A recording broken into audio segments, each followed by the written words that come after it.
alaykum. Hozirda biz no'xat ekilgan maydondamiz. Bu loyiha 2025-yil Xalq banki hamkorligida Toshkent viloyati Qibray tumani Turkiston MFI 153-sonli konturda bir kontur bir mahsulot tamoyili asosida amalga oshirib kelinmoqda. Umumiy ushbu maydonga no'xat ekilgan. Ekin maydoni 20 gektardan iborat. Eniga 476 metr, bo'yiga 563 metrni tashkil qiladi. Hozirgi kunda ekinlar zamonaviy usullar bilan parvarishlanmoqda. Ekinlarni yetishtirish 132 kun davom etadi. Ushbu loyiha bo'yicha ajratilgan yer maydoni 20 ta dehqon xo'jaligiga bo'lib berilgan.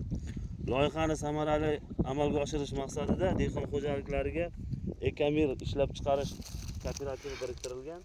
Ushbu loyiha bo'yicha 1 gektar ekin maydonidan 1,5 tonnadan hosil yetishtirish rejalashtirilgan.